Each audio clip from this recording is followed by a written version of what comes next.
Yeah. All right, so Leadership OS, that's what we're doing all of 2026. And this is what it's all about, equipping executives and high achievers with a clear, scalable system for how you decide, communicate, and lead, so it will drive the results without burnout, drift, or busy work. That's what we're focusing on for 12 months. Very exciting. This is not a keynote. This is a facilitated workshop, so lots of back and forth conversation. Please don't hesitate to speak up if you have a question or a thought. Okay?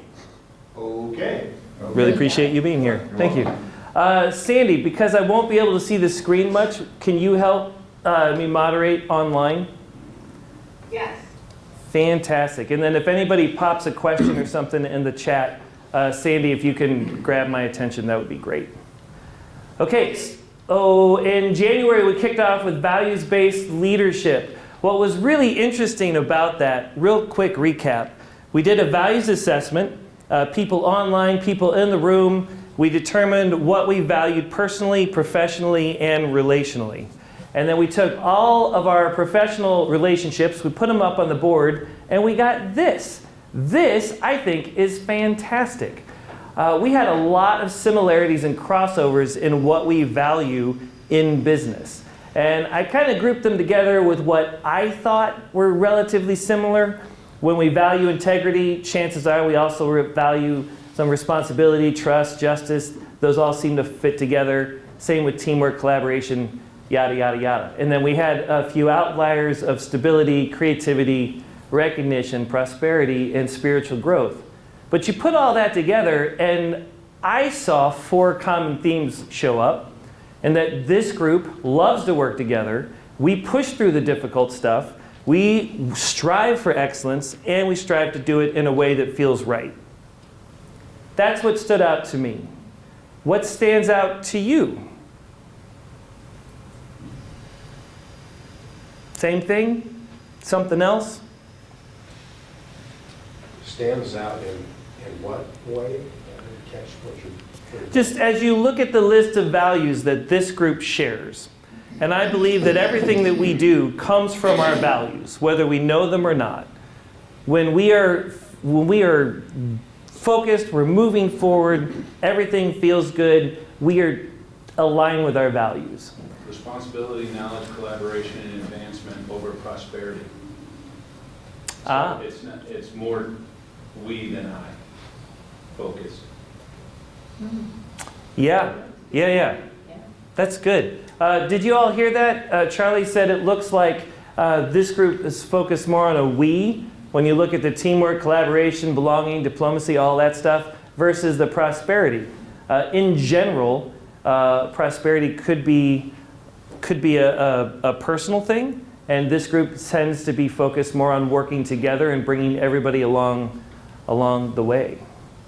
That's good. Can I say something to that point, Jeff? Yeah. So the Impact Network, the TAG, the stands for Tom Hill Eagle. So for those of you who know Dr. Tom Hill, he is all about your network and the ability to help one another and giving. So it makes a whole lot of sense to me that when we did the assessment that teamwork, integrity, excellence, and perseverance would really float to the top. Because that's the people who are part of the Impact Network and attend the Eagle Summit and come to the Mastermind, all think that way. Yeah, and those numbers, we had 3 people identify perseverance, 2 people identified advancement, 2 people identified challenge. If there's not a number, that was 1 person that put that up.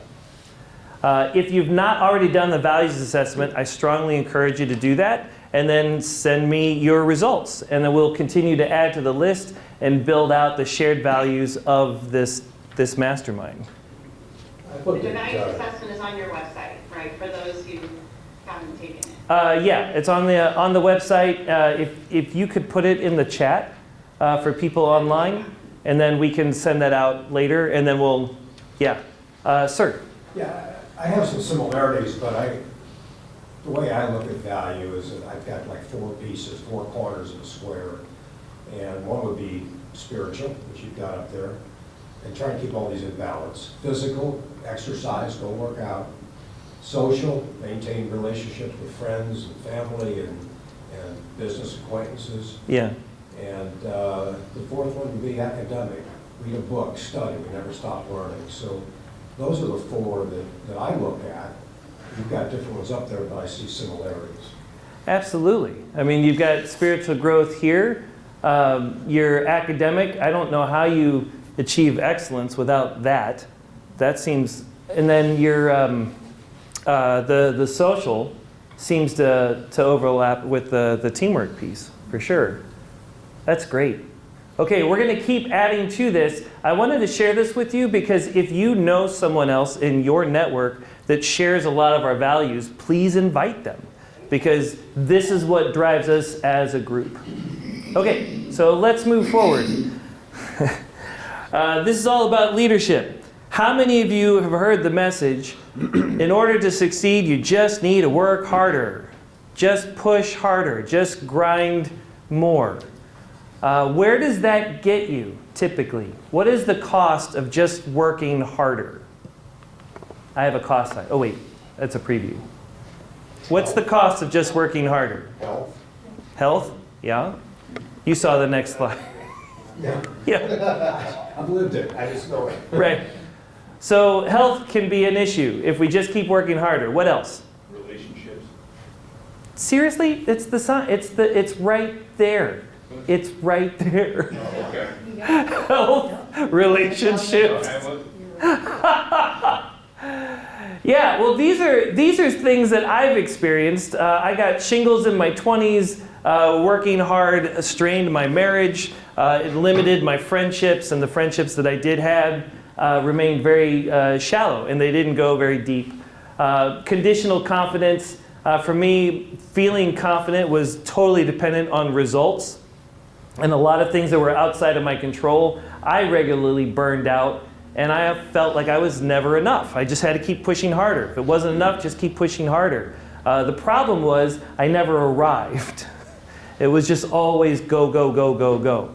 This is what I experienced. It sounds like we have at least 2 people in the room that have experienced something similar. Those of you online, what have you run into when you've pushed harder? What are the consequences that you've faced?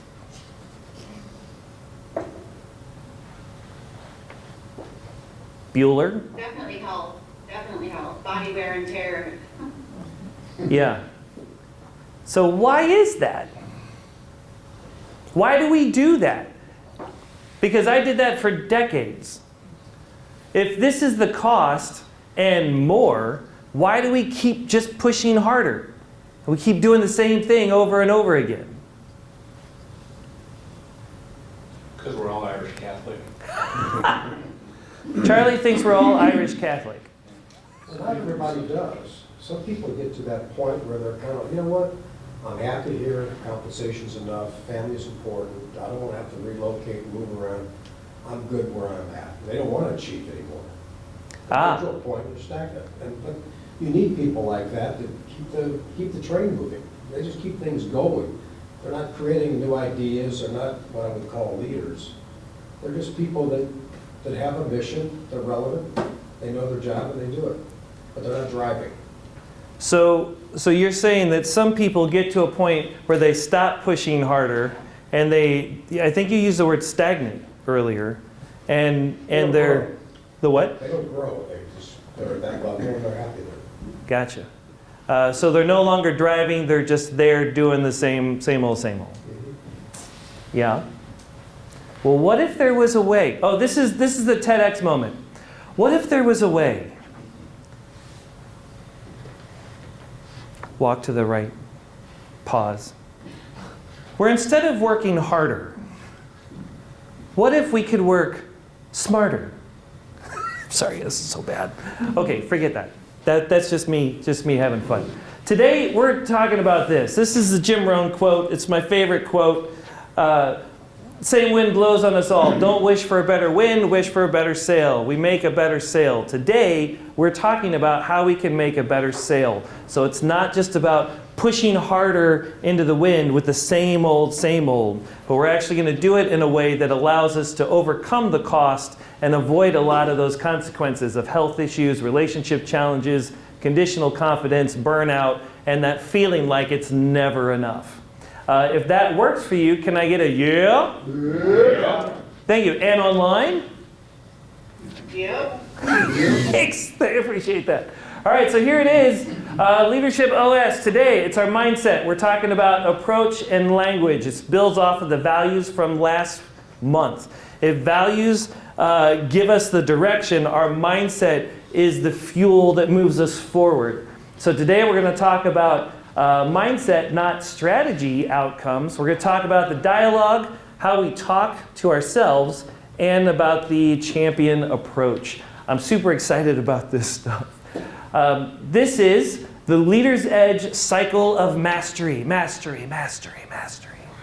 I just created this last year. It's brand new, hot off the press.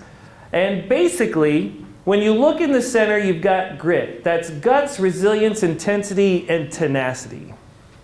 This is the hard work. Up on the left and the right, you've got mindset. On the left, you've got challenger mindset. On the right, you've got champion mindset. Depending on which mindset you choose, will determine how grit works and give you very different results. If you use a champion mindset of engage, equip, empower, and encourage, then when you work harder, you usually get results that bring clarity. And with the clarity, you have the courage to take the next step. With that next step, you get progress. Progress leads to confidence, which then reinforces the champion mindset, which then unlocks new levels of hard work or grit, which then brings new results. This is awesome. However, as we will talk, mindset is not a one and done thing. It can shift, and we can shift over to the left and grab a challenger mindset. When we use a challenger mindset, then we start leveraging grit in an unhealthy way. That often leads to confusion, distrust. We just get really busy. It's just about busy. It's no longer about progress. And then there's a lot of self-doubt that kicks in. And in that self-doubt, there's a tendency like, oh, I need to do more. I got to keep pushing. So then we jump back in and reinforce that challenger mindset, which then takes our hard work and grit to even further unhealthy levels, and it just keeps spiraling. So this is why mindset, I believe, is so important. It is the difference between two really smart CEOs, and one is succeeding without paying the cost of health and relationships, and the other one is succeeding and actually enjoying their life. I think it all comes down to mindset. Whether they're showing up as a challenger or champion, how they leverage the hard work. Jeff? Yes, sir. So where in that cycle that you've got there does the self-awareness to know when you've reached champion status to say, okay, and then what happens next? Fantastic question. That's why we're here, Kurt. Yes. You're welcome. Thank you. It's like you're looking at my slides. Yeah, Kurt's question was, how do you know when you shift from challenger to champion, and then what do you do next? The short answer to the question is that you never arrive at champion. So it's not a switch to flip and forget about. It takes consistency, and that's an upcoming slide. I don't want to get ahead, of myself. No, absolutely not. Yeah, we're actually going to create a video from this, and we'll have those posted eventually. When we get them, I'll send out an email. Everybody's got it. So mindset. We're talking about challenger and champion. What the heck is mindset? Great question. I know you were thinking it. This is how I define mindset. What we believe about ourselves and how we interpret the world around us. If everybody's good with that definition, please give me a yeah. Yeah. And online? Yeah. Thank you, Sandy. Is anybody else online? They're muted. Oh, fair enough. That's muted. Okay. Thank you. I appreciate it. I don't want you to feel left out. We're all in this together. Okay, what we believe about ourselves, how we interpret the world around us. Your mindset is your personal thermostat. For time, we're just going to talk through this. Everybody's got a thermostat in their house. What does a thermostat do? Regulates. It regulates. Regulators! Yeah, it regulates. If you have your thermostat set at 68 degrees, the perfect setting, 68. Admiral. Sir. Other ages and things. Yeah, the range. So let's hypothetically say that 70 degrees is the perfect setting, sir. If it is sunny out, it's a summertime, you've got all the windows open, sun is beating through the glass, it heats up the house to 74. It's intolerable. People are melting. It's too hot, too hot. 74 degrees. Ridiculous, TJ. Ridiculous. What does the thermostat do? Brings the temperature back down to 70 for you.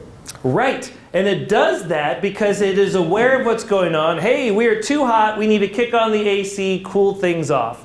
If it's set at 70 degrees and it's wintertime and it's super cold and you've got teenage boys and they run out the house and they think they live in a barn so they don't close the door, hypothetically speaking, not that that's ever happened to me. What happens to the thermostat? Because now the temperature in the house has dropped down to like 62. What does the thermostat do? Audience, online, anybody. Regulates back up. It regulates back up. It says, hey, we're underperforming, it is too cold, we got to turn on the heat, and it kicks it back up. Your thermostat will not allow your house to stay too hot or too cold. It brings it back to whatever the setting is, 68, 70 today on February 11th. Your mindset does the same thing for you. You will not outperform your mindset long term. You might outperform your mindset temporarily, but then it kicks in and says, wait, we are excelling way beyond what we are capable of or what we deserve. We need to back off. And sometimes that looks like self-sabotage. Sometimes that looks like disengagement. Sometimes that looks like knowing what we need to do next, but we just don't. And when we underperform our mindset, sometimes our mindset will kick in and say, wait, we can do more than this. We deserve more than this. We are capable of more than this. And then we kick it in and we have this flourish of activity and we get back to 60, 70 degrees. 6, 7. That's a marker. That's a time capsule. This is very popular in 2026. That's what our mindset does. So what the heck, what do we do with that? Hang on here. Let's jump over this. This is a silly example. These are my dogs. When my wife and I got married, 3 months in, my wife said, hey, we should have kids. And at the time, my mindset said, I am not qualified to be a dad. I cannot handle that. How about a dog? So we got Bailey over here on the right, the pug. A year later, my wife says, Jeff, we should have kids. My mindset was still set at, I am not qualified. How about another dog? And that's Addison on the left. 6 months later, my wife asked me again, hey, let's have kids. And I'm like, I can't keep buying dogs. This is ridiculous. Something's got to change. I need to adjust my what? It starts with a and ends with Einset. Mindset. Get a cat. Get a cat. Yeah. Today we have 3 cats and a dog. But back then, I wasn't ready for that journey yet. And I shifted my mindset, and we ended up having our 2 kids. And it's been fantastic. But this was not possible until I changed my mindset. Same thing with speaking. This is one of my first speaking events. And at that time, I did not totally understand what it would be like to have a career as a professional speaker. Years later, because I shifted my mindset, I've been able to talk to a lot of these organizations and more. Only because I changed my what? Yes, a mindset. I shifted what I thought was possible. You can do the same thing. This is our option. We can choose the challenger or the champion. The challenger reacts, the champion responds. And whatever we choose, I would encourage you to choose wisely because it is contagious. It starts with us, it breaks down to our leaders, passes on to our teams, it impacts our clients, which then turns around and impacts us. Since we have a Navy admiral in the house, I would love to know, do you see anything like that on the ships? Yeah, well, I give you a similarity with the thermostat. A Navy SEAL Team 6 guy, who was a congressman, former cabinet member, once told me that he never quits. I mean, never quits. He reassesses and re-engages, and that's kind of what a thermostat does. If the temperature isn't quite right, it's going to reassess what the temperature should be and what it's reading, and then it re-engages, kicks in the system to bring the temperature back to where it was. And that's right. His philosophy is reassess and re-engage when things aren't working. Yeah. And then did you see that mindset trickle down to the crew and the leaders and everybody else that's following? Yeah, and the biggest thing I guess I saw, the first command I ever had when we talk about burnout, I was working 12 hours a day, 7 days a week, because I wasn't trusting anybody. I thought these people were going to screw up and cost me my career. I didn't trust, and I didn't do a good job of delegating. And once I figured out how to delegate, because I was making things worse, not better, and it was a good group of people. Once I figured out how to delegate, I made my life, and I had 5 commands in the Navy. Once I figured out how to delegate, it made my life so much better. People enjoyed it more, we got more done, accomplished more, and I didn't have that burnout that maybe some of my peers were having because they hadn't learned that lesson. So I think for any leader, you got to learn to delegate and trust your people. How did you come to that place, though, where you knew you needed to delegate in order to change? Just things You were losing the locker room. I mean, I would tell somebody, I would oversee their work. I would stand over their shoulder, look, double checking their work. And I think after a while they said, why am I worried about this? He'll catch the mistakes, screw it, I'm not gonna spend all this time, let him do it. And so things didn't get better, they got worse. And then I realized the problem isn't them, the problem's me. And so I had to change how I approach things and learn that lesson about delegation. But it was kind of a hard lesson, and it was a lot of man hours spent, and anger and angst and disappointment in people, and until I learned it was me. Yeah. So, further questions. This is a fascinating topic. You got into that mindset where you needed to change after you had become a senior command officer, right? I was a commander at the time. Okay, Navy command, right? Yeah. Okay. So you were still in a command position. I mean, you could drive a submarine. So the fact is, did you rely on your subordinates in that equation? How important were they with the feedback they were giving you to that self-realization that you say you attained? I think what they gave me is they gave up.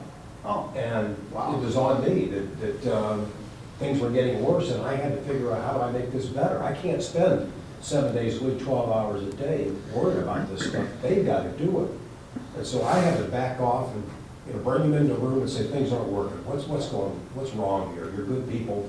Why are we screwing up? And it was an open and frank conversation. The Blue Angels do this all the time. Every time they fly, they reevaluate after every flight. What do we do right? And the junior guy will tell the senior guy, you didn't do this right, or that when we rejoin in a formation, you were a little bit off, or whatever it is. It's a safety factor. People have to be able to tell you, and if you don't trust, if you don't trust them, they don't trust you, they won't be forthcoming to give you real information. They'll tell you what you want to hear, not what you need to hear. And you got to know what you need to hear to correct. Yeah. Otherwise, you just go fat, dumb, and happy thinking, things are okay, I'm good, everybody's bad. Yeah. What I hear you saying, and Sandy, could you all hear that? Mostly? Just a little. It was it's a little hard to be want to summarize as far as to be helpful. So he was essentially saying, and please correct me if I'm wrong, he was in a spot where he was not delegating, and he was taking it all on himself and doing everything, and it wasn't working. And to Kurt's point, what happened to make the shift to help him realize, to use this terminology, that he was showing up as a challenger and shift to the champion, was that the results got so bad or so painful that something needed to give. right? That's fair. So the results shifted, and he's like, we got to do something. And in that moment, he had enough self-awareness, created enough safety for the team, and invited everybody in. And he was open to figure out what needed to change and then make that shift. Yeah? Yes! Yeah, that's good. Okay. To the point earlier, once you shift into champion, it does not stay. We do need repetition, repetition, repetition. It's my favorite thing to say. Repetition, repetition, repetition. And I'm going to keep saying it till everybody in the room and you at home say it with me. And I'm going to take a deep breath so you know when it's coming. Repetition, repetition, repetition. Is there an echo in here? Yes. Yeah. It's just on the screen. It's the echo. Exactly. It takes repetition. A long time ago, Zig Ziglar presented for an audience, and he asked the audience if they washed their hands. And the audience said, just take a guess. Yes. Yes. Then he asked them, will you need to wash your hands again? And the audience said, Yes. yes. Why? Because their hands will get dirty. We're going to assume everybody in this room has brushed your teeth this morning. I'm not asking. We're just going to make that assumption. Except for you at home, you've got a free pass. Will you need to brush your teeth again? The answer is yes. Why? Because your teeth will get dirty. Same thing with your mindset. You clean your mindset up, you show up as a champion, and then things happen. You're going to run into adversity, run into obstacles, run into challenging people or circumstances. And in that moment, it can be tempting to shift back to the challenger. And we need to #wash our brain. This is habit 52 from Blueprint for Value. 52 habits to discover and strengthen your personal worth. We just need to remind ourselves of the champion. So let's talk about how we can recognize it. To Kurt's question earlier, this is language. What I love about AI is that I pop this out really quick. Sometimes our language works like AI, and sometimes it just takes the head right off the champion. But you know, we believe in perseverance here. So let's move into this. Here is common language from the challenger and the champion. I see this all the time with my clients. And I often catch it in myself and my kids. My kids love me when we pull this out. On the left side of the screen, you'll see, I'll try it. I'm trying. I'll give it a try. Versus the champion that says, I'll do it. What do you think is the potential outcome of using the phrase, I'll try? Or I am trying. Jen says, not going to do it. Did I hear something online too? I was going to say, when you say you'll try, you don't. Well put. You could be going into it with skepticism that you don't believe in the outcome that's being preached. So there's a reason to say, I'll try it, because the majority, if you're in a team environment, the majority is saying, this is worth trying, and I'll try it, but I'm skeptical. So that's the difference, and I think the point you're trying to go for. Yeah, hold on one second. The skepticism that you're talking about. When we use the phrase, I'll try, we come into the situation with skepticism about the results, about achieving the outcome. Yes? Yes. Yeah, sir. I think it avoids accountability. Ooh. So when you say, I'll try it, you are giving yourself a way to not be accountable. When you say, I'll do it, you are invoking accountability. And when you do that, you have to. If you have integrity, you have to do it. Yeah, and this group has integrity, as noted on the previous slide. What he said was great, and for those of you watching at home, when we say, I'll try, we erase accountability. We're giving ourselves a free pass, so if it doesn't work out, it's fine because I tried it. Yes? Yeah. Sir? I was just going to add, I think it's got to be a little bit more than that. If you're the champion, it's got to be not only going to do it, but how am I going to do it? What are the objectives? What's the end state that I want to get to? If you don't define that, even if you just say you're going to do it, you still may not. You really got to put the thought into where do I want to go? What am I going to call as achievement or success? and write it down, write out a plan, otherwise it doesn't get done. Absolutely. So he was talking about strategy and creating a plan afterwards. So once you say, I'll do it, then how are you going to do it? Well, the point of this slide is to help us grab really fast the language that we're using and say, okay, am I approaching this situation like a challenger or am I a champion? The next step is clearly the strategy piece. But in the beginning, if we keep saying, I'll give it a try, I'm trying, this is what I want everybody to pick up on. And if we do our best to eliminate the word trying from our vocabulary, bonus points. Bonus points. Because trying comes up a lot. And to your point and to your point, it gives us a free pass and it reveals our belief that it's probably not going to work out. And so if we're just sticking our toe in the water rather than jumping all in, we're going to have a very different experience at the pool. That was just right off the cuff. Yeah. Okay, so try versus do. Other one, we've got need to, I want to, I have to. What I find interesting about that compared to I'm going to, I will, or I must, is, actually, let me ask you, what do you see there? Then I'll share. Commitment and conviction. Tell us more. It's it's going from a thought of, obviously we know a lot of things, but there's purpose between those two things. When you say I need to versus I'm going to, there's an identification of impact and purpose there. Yeah, yeah. There's an action when changing. That's good. in those words. It implies action. I will, I must, I choose. It implies action. Champion side implies action. Yeah. What else? Online. Anybody? We'd love to hear from you. I see like desire or wishing to on the left and resolve on the right. Yeah. Wishing on the left, resolve on the right. What's something else? One more, and then we'll keep going. Anybody?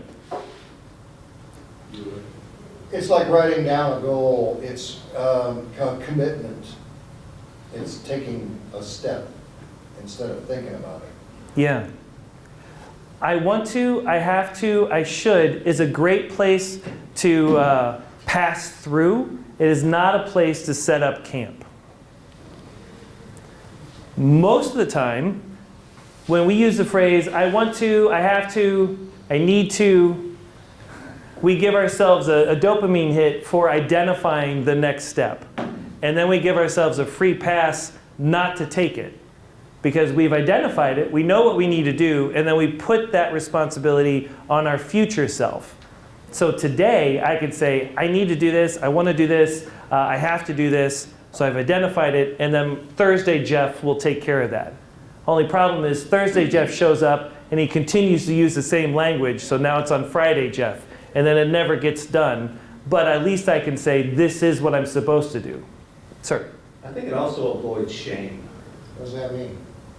You know, like, if you said, I'll try it, there's not a lot of shame if you don't do it. Okay, so if you say, I'm going to do it, and somebody calls you on it, then you feel shame because you haven't actually done what you committed to. And does that make sense? Yeah, so he's saying that if you say, I'll do it, and it doesn't happen, that can bring shame? No, it can avoid it. It can avoid You it. don't have to be a bit ashamed of yourself because you've tried. I'll think about it. Yeah, so if you're, we have this innate avoidance of shame. Yeah. Like, I'm not saying shame as far as being something that, but basically we feel shame when we don't do what we're supposed to be doing. And it's more of a subconscious thing. So once I commit to it and I don't do it, I feel ashamed of myself because I didn't accomplish what I committed to. Like Right. a continuing resolution in Congress. Or the circulating sanity or circulating sanity. Yeah, yeah. If I could just pick up on what you said, that's an interesting comment, because sometimes I find myself telling people I'm going to do something. I don't know if I can do it, but I find if I tell people, then I'm embarrassed if I don't do it or if it doesn't happen. That's exactly I right. do feel some shame. You do feel So it shame. almost obligates me by saying it, not just putting it down in writing, but actually saying it to some people, I'm gonna do this. I force myself to do it. Right, and shame is a huge driver of, a motivator for you Yeah, to do right. something, That's a good point. is to avoid the feeling of shame.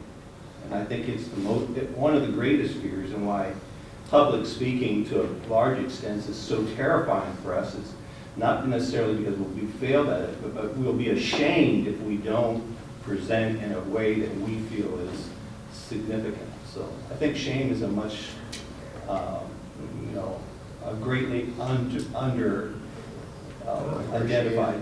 aspect Mark of Twain human- said that man is the only mammal that has the capacity to blush, and the only mammal that needs to. Right. Exactly. Mark Twain said the human being is the only animal that Only mammal. that has the capacity to blush, The and only mammal that needs to. the only mammal that needs to blush. That's good. That's good. This is why I love this group, because you and I have fundamentally very different perspectives on shame. Well, if you go back, and if you're a biblical person and you look at the Bible, the very first event when someone didn't do what they committed to do, when Adam and Eve was in the garden, and what's the first thing that they felt when they sinned against God was shame. Yeah. And and I think whether you believe the Bible or not, it's irrelevant. It just seems to be that is the core thing that happens to a person when they don't do what they commit to do. Yeah, it's about your credibility too. If you say you're gonna do something, you do it. If you don't, then people start Right. no longer believing it. Anyway. Okay, not to get too far down the biblical road, but I'm good. if they felt shame and then the next thing they did was to cover up and then lie and then end up getting kicked out, my experience of shame is not a motivator to actually engage and to keep moving forward. It seems to be, at least from my personal experience and from the experience of my coaching clients, is that when we feel shame, there's a tendency to hide and move away, similar to what Adam and Eve did there. Here, as long as we say, well, I'm trying, and if it doesn't work, then we don't experience shame or we don't experience guilt because we say we just tried, right? We got our pass. On the other hand, if we say, I'll do it, and it doesn't happen, a lot of times when we find our worth and significance in our performance, that can definitely bring shame. Because we said that we're going to do something and we didn't do it, and if we are all about our end results, that can get a little tricky. That's good. I love this group. Okay, so we've got trying versus doing, need to, want to, have to, puts it off in the future. We get bonus points for identifying the next step, but then we give ourselves a pass for not doing the work. I'm going to, I will, I must, puts it in the now. To Charlie's point, it makes it action-oriented. We're going to do this. Then you've got I should. I should versus I choose. This one is fascinating because the challenger loves to heap judgment. I should do this. They should do that. We should take this next step. The interesting thing about the word should is it is just full of judgment, which then can lead to shame and guilt and stress and worry, versus I choose to. Also, I should gives us the bonus points for identifying the next step, but then just heaps us with emotions that weigh us down. What do you all think about I should versus I choose?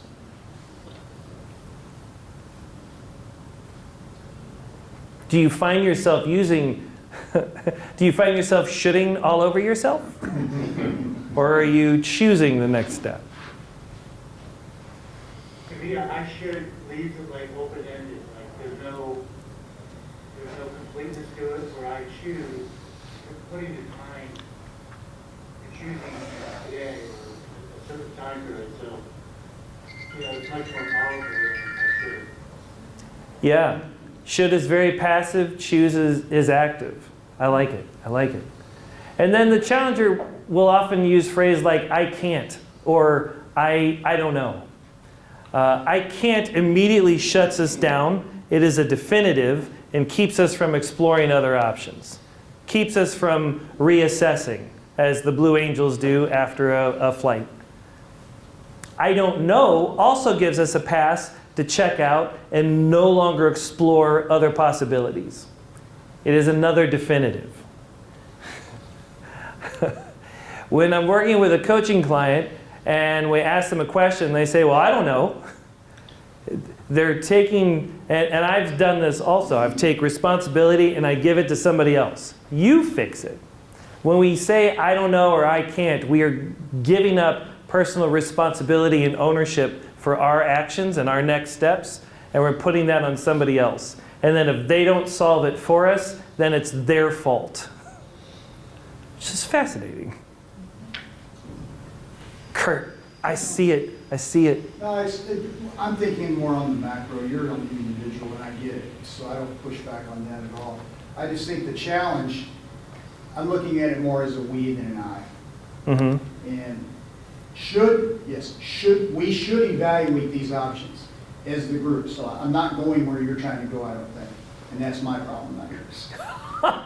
Well, this is definitely on the individual side, and I'm glad you brought that up. So we're talking about how we show up, how we can check our own language and how we're talking to ourselves. And then we can then roll this out to the larger group. And when you're talking to the larger group, we say, hey, we need to talk about this, we should talk about this. Again, that's a place you pass through. But if you keep saying that's where we become. But one something I try to mentor when I'm in that position, don't be afraid to say, I don't know, but I'll get you an answer. I mean, I'll find out. But to say I don't know is not in itself, I don't think, a door closer in the right context. I found it to be, okay, I'll get the answer for you, and that actually can breed credibility because you're not afraid to admit, I don't know everything, but I'll find out what you need to know. See, right there, you shifted it. You said, I don't know, but I'll find the answer. I don't know yet. Well, I guess I don't see any butts up there, so I'll shut up. No, this is why we're here, because we have an incredibly smart group of people. Lots of people value excellence and knowledge and growth and academics, so please contribute. And I think that's a great point. When we say, I don't know, period, then it stops the conversation. If we say, I don't know yet, or I don't know, but I will figure it out, or I don't know, let's figure it out together, that's a very different way of presenting. Oftentimes we'll say, I don't know, and then we go have a sandwich.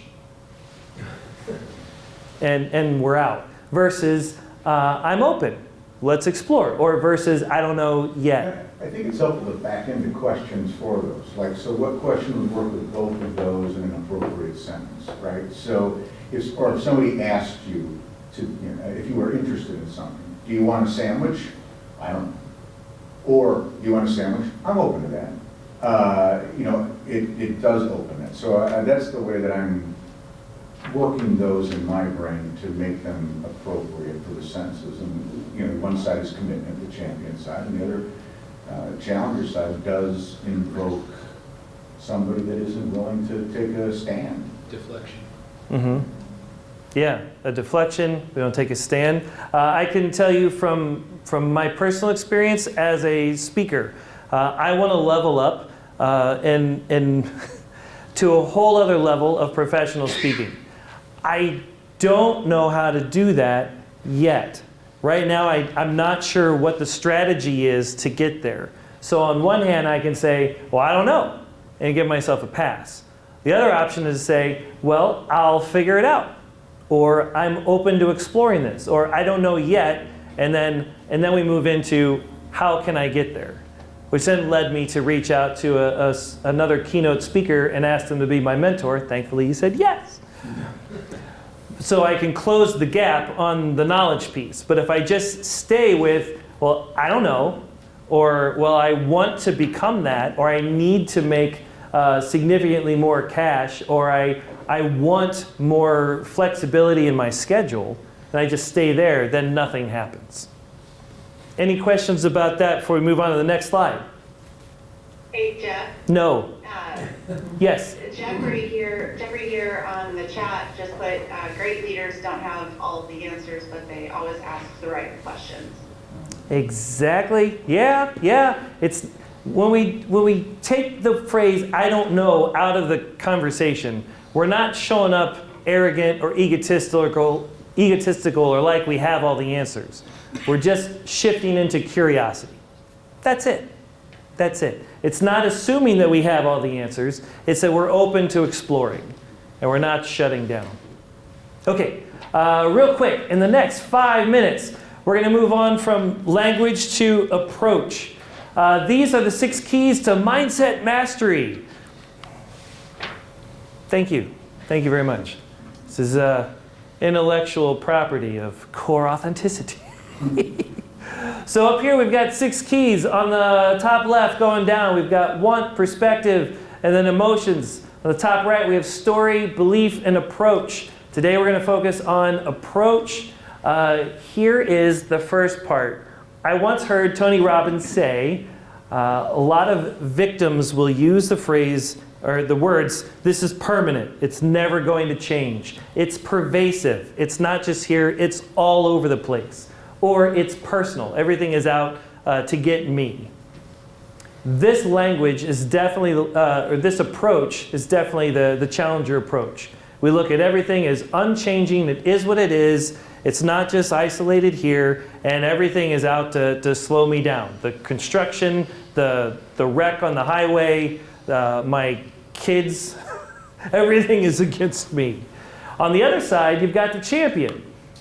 And I thought, well, what would be a working approach if we look at something as temporary? This is a temporary moment of transition in career, in relationship. This is a temporary moment in history. It's a temporary moment within a relationship. It's targeted. It's just here. It doesn't mean that what's happening in my business is across all the departments. It might just be this one department, or just this one person in the department. Or it might just be this one area of my life, not the whole thing. And then teachable. Instead of a personal attack on me, what can I learn from this situation? I have found this to be incredibly helpful to stay in situations that are uncomfortable. If I'm facing adversity or uncomfortability and I look at it as permanent, pervasive, or personal, what do you think I would be tended to do? Wallow. Wallow, yeah. Shut down. Fight. Shut down, fight. Mm-hmm. You're not growing or changing in that context. No. You're not growing, you're not changing, you're not evolving, you're not developing. That's good. What else? Just one more.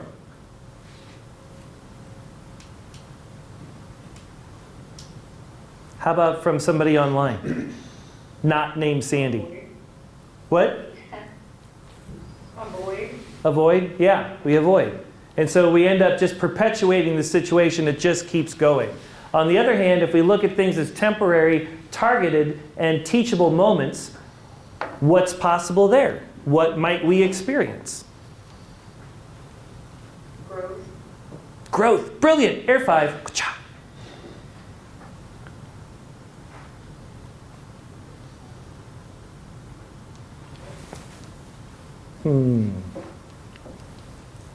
Not all at once, though, because we're recording this. Courage, Courage. resilience, energy. I have them all, I value everybody else's opinions as well. That's very thoughtful. That's very Mike, I heard you. What were you saying? Confidence. Confidence. Thank you. Thank you. Yeah. Growth, confidence. Sir with the amazing beard. That's you, Greg, you're amazing. Oh, What do you think happens when we show up looking at things as temporary, targeted, and teachable? More likely to accomplish them instead of avoid or delay it. Ooh. Because if you go into the mindset that's not permanent, pain is just temporary, or the uncomfortableness of it, you're more likely to eat the frog or whatever. I don't eat frogs. But yes, absolutely. Sir? It seems like it's growth oriented. Are you stealing somebody else's answer? No. There's only so many answers to it that can come to mind. When we're facing pain and we feel like the pain is permanent, we handle it very different than when we think that the pain will eventually stop. And same thing, if we feel like everything is personal, it definitely puts us on the defensive versus looking at things as teachable. Then we lean into curiosity. Yeah, that's good. All right, and right over here, I'm going to wrap this out with some other champion-challenger approaches. The challenger is very quick to make assumptions versus the curiosity of the champion. The challenger will definitely limit possibilities. You see this most frequently when we set goals. From the challenger approach, we will limit what's possible to what we know today. Whether that's opportunity, resources, network, versus the champion that says, I don't know what's going to be possible tomorrow, because tomorrow I might meet, hypothetically, a Navy admiral. Randomly in Chesterfield, Missouri. You never know. I might run into Kim online, who I've been missing for a long time. So excited to see her. Things could change. We have no idea what's coming next. The champion shows up with the unknown possibilities. The challenger limits him or herself to resources in the moment versus the champion going, it's not about a resources, it's about resourcefulness. What do I do with what I've got? How can I close the gaps? And then on the left side, the challenger will do the bare minimum, poke holes in the success. That's fun. I could give an example of that. Hey, yes, this was a great speech, but I didn't do this right, and I missed that part. Yeah, we hit the target, but it was a week late. Yes, we made our numbers, however, we're constantly poking holes, versus the champion that just simply affirms the progress. Not ignoring the missteps, but definitely affirms the progress and doesn't minimize the progress because of all the mistakes. The challenger often rejects the results, the champion accepts the results, and the challenger is constantly blaming other people or circumstances for their situation, rather than taking ownership. This is the whole Jim Rohn quote that we started in the beginning. Same wind blows on us all, don't wish for better wind, wish for a better sail. This is taking ownership. It's not constantly looking back and saying, well, my situation is like this because so-and-so did that, or because this group did that or didn't do that. We accept what we've got, and then we take ownership and we move forward. This is the difference between the challenger and the champion. What we wanted to focus on today was to build on the values from last time. Values drive us, they give us a heading, and then our mindset allows us to start following that heading. And we do that with these approaches and with that language. Next week, we'll dive a little further into the challenger and champion mindsets. And to your point of how do we stay on track? How do we keep moving forward? Today was very much about the awareness so that you can start catching yourself. Which approach are you using? If you find yourself doing the bare minimum, where can you go above and beyond? If you find yourself tempted to just poke holes in everything, it was a good day, but it was too cold. It was a little windy, right? Then you can shift. This gives you an option to shift back. And same thing with the language. Start working to remove the phrase trying, the shoulds. Recognize I need to, I want to, I have to are places to pass through but not set up camp. And we keep moving forward. So in the next 5 minutes, what I want you to do is write down on a sheet what your biggest actionable takeaway was from today. Maybe it's shifting a specific language. Maybe we're going to remove shoulds. Maybe we're going to stop making assumptions and lean more into curiosity.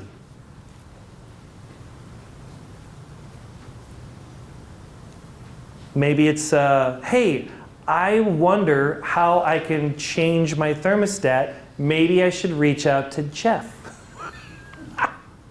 or somebody else. The really cool thing about the thermostat is that we can change it. We can change it. Oftentimes we give other people permission to set our thermostat for us. Challenger often subs that out. I would strongly encourage you to not do that. Do not let someone else set your thermostat. And if you need help, reach out. All right. Or ask AI. You might. I'm only half kidding. Yeah. You know what? I will explore that later today. Yeah. The important thing is you're going to condense. You can go it alone, not talk to AI, not talk to a coach, not leverage the power of this network. That might cost you decades.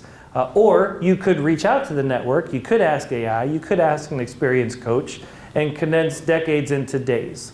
Just how much time do you have to spend? All right, any final thoughts before we wrap up in the next 2 minutes? Let's, you know what, real quick, we'll go around the room.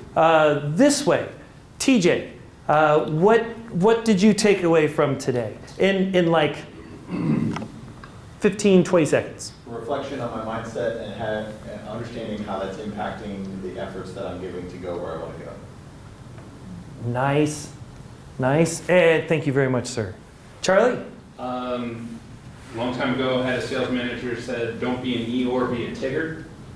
And the champion is a Tigger, so don't be an Eeyore, be a Tigger. I like it, I like it. Affirmation? Jen? I just need to do some refinement. I will do some refinement on Yes! my language. Thank Will you. do so, yes. Thank you. Sir? I think I heard you speak once before. I was curious to see what you might have to say, so different perspective on things, so that's why I came out. I'm not sure I'm going to really do anything different, but I appreciate the presentation. I thought you did a nice job. You came to judge. I got you. Thank you. Affirmation, you're looking for affirmation. I thought it might be more about speaking and not so much about coaching. Ah, fair enough. Came out there for the wrong reason. Well, we're excited you're here. We're excited you're here. Pete? We all have our limitations, and modifying language can improve our mindset. So modify the words. It's like walking upright. Okay. Feel better. Appreciate it. Kurt? Similar to Emerald, this kind of reinforces. What I took away, even though you were focused on the eye, was I saw applications for we and team, and most of those challenging sides and how they apply to the champion side, and they do correlate and go together. It's just a reinforcement to a great extent. I mean, a reinforcement of my current thinking, but give me some other things to force myself to do. So. Yeah. Thank you. Sir? The aspect of your intellectual curiosity, to hear someone speak and have their perspectives on the fundamental laws of how we interact with each other and how we interact with ourselves, kind of gives you another way to just view your perspective on life. So, Yeah? I appreciate that. Thank you. Perspective shift? Yes. Showing up and saying yes rather than showing up and hiding. Ooh. So I feel like showing up and committing rather than hide. Oh, that's good. Thank you. And let's throw it online. Let's try something different. How about, man, I can't, let's see. Sandy, you want to go first and then bounce it to somebody else? You pick the next person. Sure, I can do that. For me, it was sort of full circle because I led with, I was putting off reaching out on sales. And then my takeaway is I really never equated mindset to movement. But that actually makes a whole lot of sense. And it's my mindset around sales that limits the movement that I'm making in that direction. So I love that message. It resonates with me. So thank you. Yeah. I'll pass it to Kim. Hi, my plan is to just move forward and to reach out more, build relationships.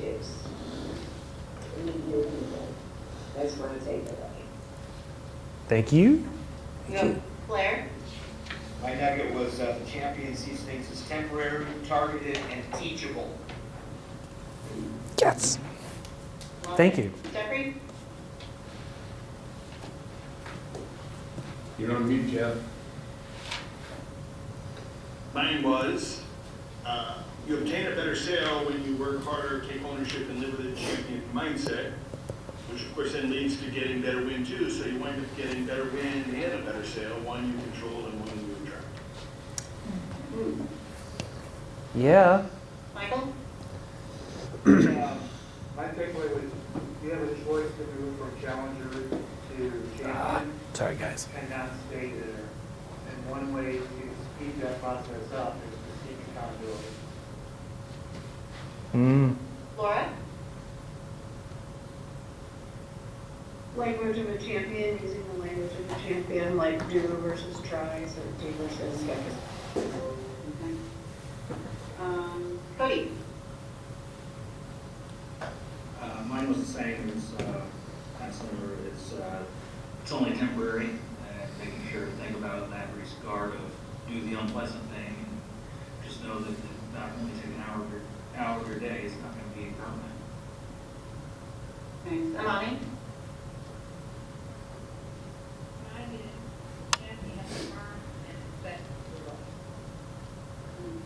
Heather? I love to call myself a champion every day, and if I want to turn down too much incoming, I need to figure out some strategies to like turn down my thermostat. And part of that is closing the door and like not putting out so much energy. Because if you have a door, like all the heat goes out. So yeah, just trying to figure out some strategies of how to be a champion by saying no. And Brad, I'm not sure if you're able to come on or not. Hey Jeff, before I pass it back to you, I do want to remind everybody that the Eagle Summit 67 date has been set. October 1st through 3rd. The caterer was not available the following weekend. So October 1st through 3rd, so save the date, 67th Annual Eagle Summit. Yay! All right, so October 1st through 3rd, make sure you got that on your calendar. We've got a bunch of speakers. Sandy does an amazing job. You do an amazing job making a DJ and everything else. We'll have it here, maybe, I think? Yes, it'll be undivided. In the big, well, we use the whole place. We take over. Thank you. She is not kidding. We do. So that's coming up in October. We're going to have our next Mastermind in March. It's the second Wednesday. I'm not sure exactly what date. It'll be the same time, March 11th. March 11th, 9:30 to 11 a.m. We'll be online, also be in person. We're going to continue to build on this series, taking the next step. And I would definitely encourage you all to stay connected. So reach out to somebody that you don't know. I'm not really sure how you're going to do that yet, but I can send out an email with the group list on it now, and so if you don't want to cross-connect, you certainly can that way. Oh, that'd be great. Yeah, stay connected, leverage the power of the group, the network, and thank you all so much for coming out. We'll have a recording up in a little bit. In the meantime, be bold, be authentic, be you. Thanks, Sandy. We'll see everybody in March.